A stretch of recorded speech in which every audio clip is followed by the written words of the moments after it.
నమస్తే విజ్ఞాన్ గారు. నమస్తే.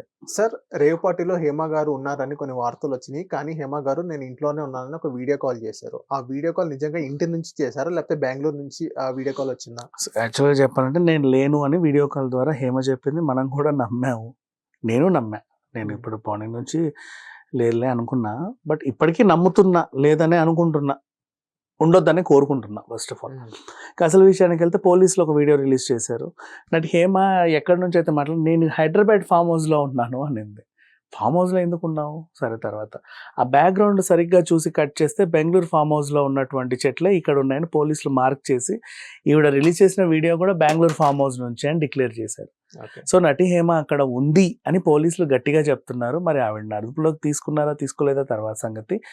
వాళ్ళైతే చెప్తున్నారు. హేమ రిలీజ్ చేసిన వీడియో కూడా బెంగుళూరు ఫామ్ హౌస్ నుంచి ఒక పక్కకి వెళ్ళి వెనకాల చెట్లుంటే నేను హైదరాబాద్లో చిన్న ఫామ్ హౌస్లో ఉన్నాను, నేను వచ్చాను ఏదో ఇదికి బెంగళూరులో లేను అని చెప్పుకొచ్చింది.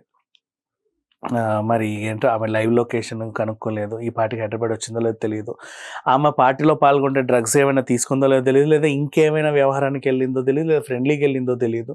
ఇవన్నీ కూడా బయటకు వచ్చే అవకాశం అయితే ఉంది.